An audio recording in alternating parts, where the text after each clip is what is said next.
slowdown, if you remember that time. But scale also brought scrutiny. In late 2025, the Central Consumer Protection Authority fined Zepto for using dark patterns such as drip pricing and basket sneaking. Earlier in 2025, a Maharashtra FDA inspection led to a temporary suspension of a warehouse in Mumbai's Dharavi. But that was an isolated case though. As per reports, the company also laid off over 500 employees last year as a part of cost control measures. Despite all this, user momentum remains strong. According to data from CLSA, Zepto added over 1.2 million weekly active users in the week of December 15, the highest among quick commerce players. That said, Blinkit continues to lead on downloads. Now, how public market investors weigh growth, losses, governance, and competition will ultimately determine how this IPO plays out. We will definitely keep an eye out for it. All right, Rachna, many thanks for those details. Now, India's healthcare system is hungry for skilled professionals, and the gap between education and employment remains a critical challenge. Virohan, a leader in healthcare education, is working to bridge that divide through industry-aligned degree programs and stronger employer partnerships. The company has raised 65 crore rupees in its ongoing Series B round, led by Japan's Mainavi Corporation, with participation from Bloom Ventures and existing investors.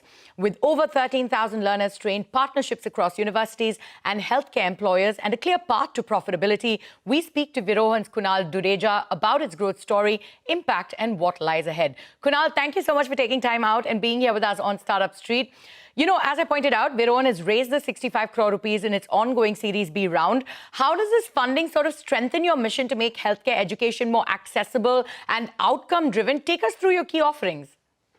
Right. Thank you, Arundathi. Pleasure to be here. Just to give you a background before I even take you through the offering is just for everyone to know, healthcare is the largest employment generating sector globally. And just to let you know, there's an 18 million people shortage globally as per the WHO. In India, there's a shortage of about 6 million allied health professionals and 1.9 million nurses. Now, with the capital that we've raised, we actually want to make the education for healthcare degrees accessible across India. We want to partner with universities across the length and breadth of the country and essentially make sure that they have access to these degrees available so that we can bridge the gap for the Indian healthcare worker shortage and also be the largest supplier to the global market for healthcare workers. Sure. And, you know, you work with over 20 universities and about 2,000 healthcare employers, right? So how does this strong ecosystem help ensure students are truly job ready from day one? Right. So we work as an industry partner to the existing universities, and there are about 1,100 universities in India, right? Now, what do I mean by industry partner? A, we want to make sure that whatever is being taught is industry aligned.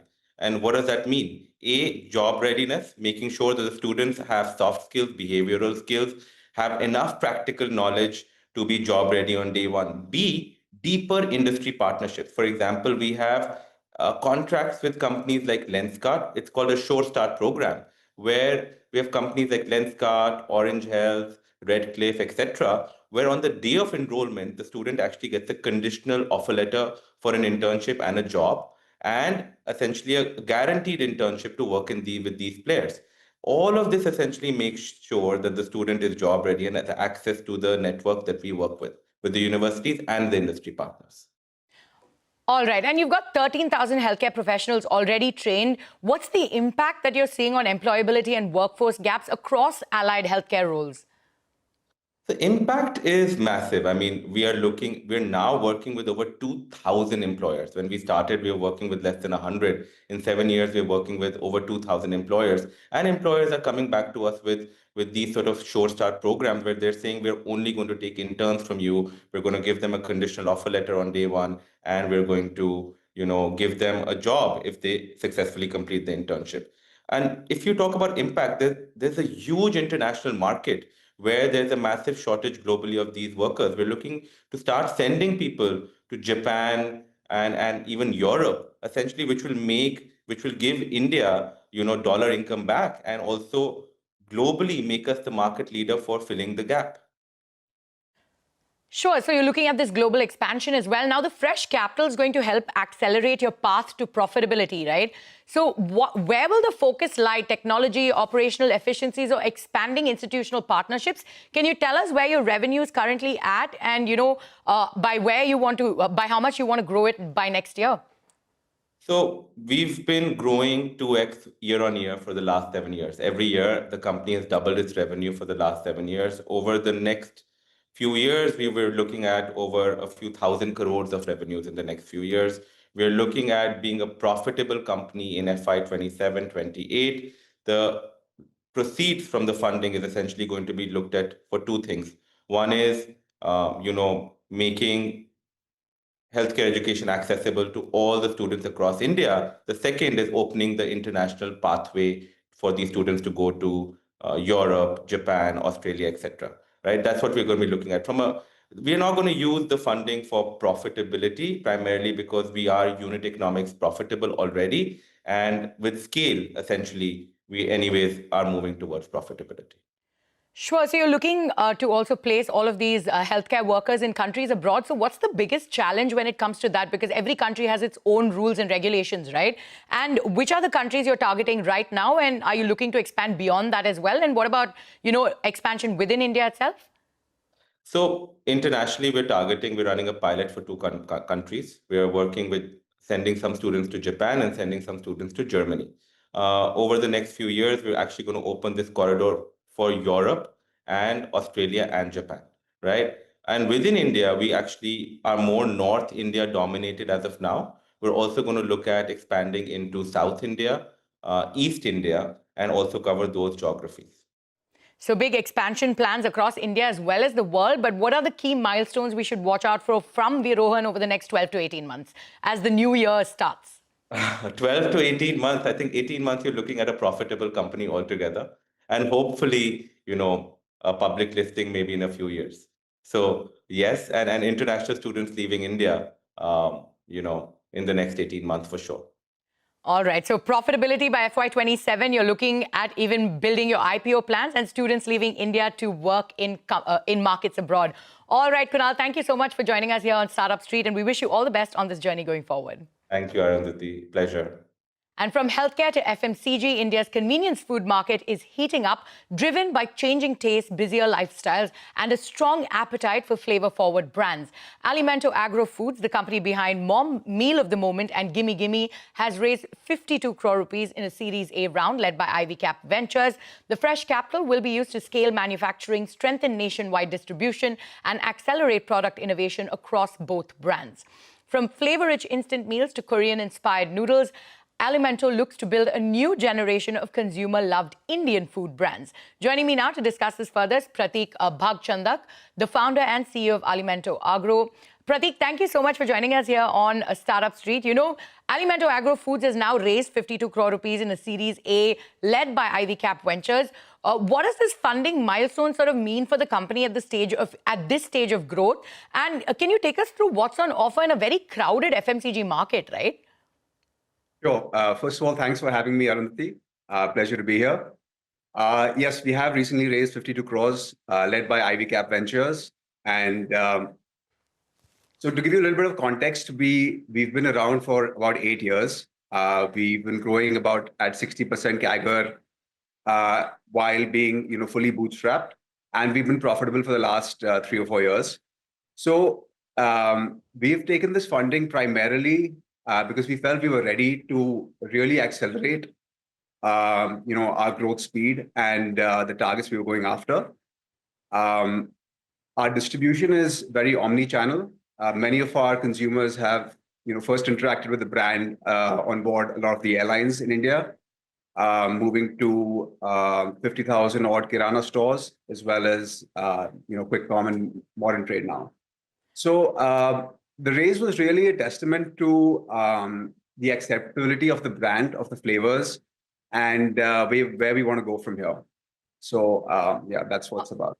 Absolutely. And what's interesting is that you're building two very distinct brands, right? With Meal of the Moment and Gimme Gimme. How do these brands sort of complement each other within Alimento's broader portfolio strategy?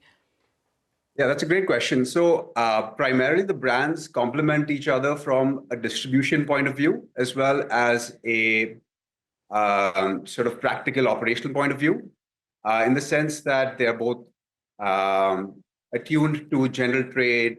You know, the shelf life is sort of similar. The kind of premium stores that MOM is available at is the same store that, you know, Gimme customers are frequenting. So, and additionally, also our expertise has been on flavor creation, and we've honed that skill for the last 8 years. And we believe we've really cracked getting the right flavor delivered at the right moment to our consumer, which is what Korean food is all about. So we've even gone to Korea and done, you know, taste trials throughout the whole country, Sure. and yeah. Yeah, so you're building a flavorful brand and flavor being key to what you're doing. But before we get into that further, how will this fresh capital sort of be deployed across, you know, manufacturing expansion, distribution, and product innovation over the next 12 to 18 months? Sure. So we're looking to double our capacity at a manufacturing level. We are looking to strengthen our leadership team. We already have a great team in place that's, you know, got us here. We're looking to strengthen that. We're looking to expand our reach to about 2 lakh stores over the next 3 or 4 years. And the last bit is on the awareness piece. So while we are a fairly well-known brand in the circles, there's a lot more room to become ubiquitous and top of mind. Sure. You want to double your manufacturing capacity, as you pointed out, right? So what's the kind of demand that you're seeing for both the brands, and where is there more demand? What is right? What does your audience currently want more and love more? So the brand love is strong for both both the brands. MOM has been around a lot longer, about 8 years. So there's a lot more consumers attached to it. A lot of people have, you know, very heartfelt stories about how it got them through their travels, how it's the best favorite thing on board. So there's a lot more brand love currently towards MOM, if you had to ask me. But the the new brand love coming up for Gimme is very strong as well. Sure. And apart from manufacturing, distribution is critical in the FMCG space, right? What are your plans to sort of strengthen nationwide reach, and which channels will drive the next phase of growth? And take us through your presence right now and where we'll see that growth coming from going forward. Sure. So as I said, we are very omni-channel. We believe that FMCG in India today, you need to be where your customer is. You can't pick and choose. And if you're not available at an arm's length, today's consumer has a lot more choices. So we believe distribution is king. So we have 4 primary channels, which is general trade, as I mentioned, modern trade, quick commerce, which is obviously exploding, which you just covered earlier in your segment, as well as airlines and institutions. So we cover all of these, and we see growth potential across the board in all of them. We're fairly small as a brand, you know, in the FMCG world, so there's a lot more room to grow across all these channels. So yeah, Sure. we are very omni-channel. Sure. So a big omni-channel presence there. Otherwise, it's very difficult to have your customers use your products. But how have revenues sort of scaled for Alimento Agro Food so far? I know you mentioned that you were profitable, but what kind of growth trajectory are you targeting over the next year following the Series A raise, and where are you at currently? So as I mentioned, we are growing at 60% CAGR over the last 3 years while being bootstrapped and profitable. So obviously the aim is a lot higher than that. We'll be looking at between 90 and 110% for the next 2 years, and then maybe moderating that to about 80% on an annual basis. To give you a number, we're looking to do around 600 crores in 4 to 5 years as top line. Looking to do 600 crores in 4 to 5 years, and plans to launch any other brands, or will you be focusing on these two for now? I think our team's got its hands full for now, but you never know. Your team has its hand full, but we'll never know, so we'll have to wait and see. All right, Pratik, thank you so much for taking time out and being here with us on Startup Street. We wish you all the best for your journey going forward. Thank you for having me. On that note, it is time for us to head into a short break. But coming up next, a former India cricketer has turned deep tech entrepreneur to develop technology that generates drinking water directly from air. Details when we come back. Stay tuned.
Welcome back. You're still with us on Startup Street. Water scarcity is no longer just a rural problem, it's a growing urban risk, even in coastal cities. As climate stress and infrastructure gaps widen, new technology-led solutions are beginning to draw attention. One such deep tech startup is Aeronero, founded by former India cricketer Durga, which is working on decentralized water generation by extracting drinking water directly from air. CNBC TV 18's Aishwarya Anand brings you this report on how atmospheric water technology could reshape access to potable water. Take a look. She once represented India on the cricket field. Today, she's taking on one of the world's biggest off-field battles, water scarcity. Durga Das grew up in Chennai, a city that swings between floods and droughts, and it was this contradiction, abundance on one side, shortage on the other, that pushed a former athlete to think beyond sport and into science, technology and water. When I got into water, it was about solving a problem for my home city, Chennai, which is where I was born and brought up.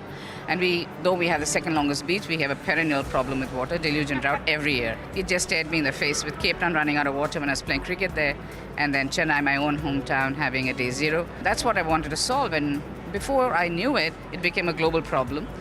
Water scarcity today affects more than 2 billion people worldwide. Climate change, over-extraction and fragile infrastructure are making reliable access to clean drinking water increasingly uncertain, even in major cities. For Durga Das, the question became simple.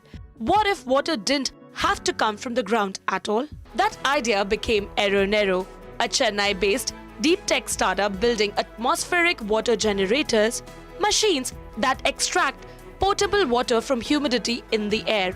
The goal? Decentralized water, much like rooftop solar decentralized power. Can you break down what this dual method capability mean in terms of reliability, cost and quality of generated water? Now with desiccation, the pros and cons are that pros are, of course, you don't need power, you have sunlight that you can use, and desiccation can work in low humid conditions. But the con is that you can't produce sufficient because it is reliant on the ability of the desiccant itself to be able to generate the water that it does. So you need more and more desiccant to produce more water. And therefore you have to have large adsorbers or desorbers. On the condensation side, which is mimicking the nature's cycle, like the rain, you can produce larger amounts of water, but there's always a dependency on energy, which is the compressors and things like that. So the combination of the two, which is which we are the only company in the world which has patents in both, has led us to hybridization. How can we benefit from learning from low desiccation, from the desiccant method for low humidity, and work with condensation and generate enough water? And I think we're able to put that together, and we're able to now work in adverse and diverse conditions. For example, in Leh Ladakh, in colder regions. We can work now in Rajasthan, where humidity is low, or in desert conditions. So I think that's the combination that makes us unique. You have over 300 installations in India providing drinking water to 1.5 million people. So what have been some of the biggest learnings in deploying AWG in the real world, especially in high demand environments?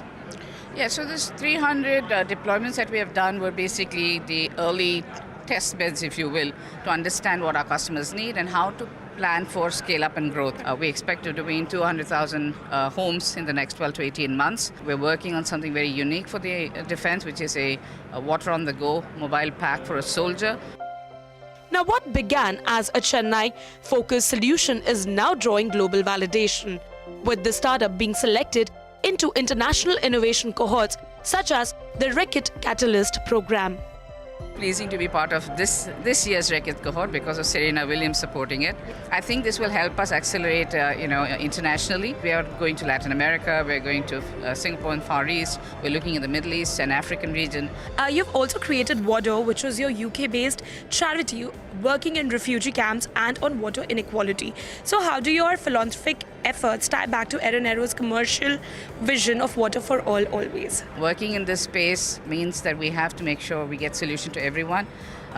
With AWG and machines like the bubble that we have here, not everyone's going to be able to afford it. So we also have to create a pool from our own profits, if we can, and by bringing other partners in And that's how I set up Water in the UK, to see if we could pool monies together through philanthropy to also get it to people who don't have the ability to afford it. Energy consumption and cost per litre are often raised as concerns with AWG. So what have you done to make that technology more efficient, affordable and climate resilient? We are going to cut energy costs by more than half, and we will work in even sub-zero temperatures, both of which are now not possible for AWG companies. And I think this breakthrough will truly make air water generation the future of water. It is Friday and it's time to check out the top startup deals this week. According to Venture Intelligence, 6 deals worth $36 million were signed this week, bringing the total for the year so far to 923 deals valued at $9.1 billion. Some of the big deals this week include Wint Wealth, a debt investment platform, which raised nearly $13 million, while mutual fund platform Power Up Money secured $12 million in its Series A round. Tax management startup Prosper.io landed $4 million, while beauty tech platform Dazzle and electric motors maker Nakshatra Labs raised $3 million each. That's your weekly startup deal roundup. And with that, it is a wrap on this edition of Startup Street. More news and updates coming up on the other side. Stay tuned.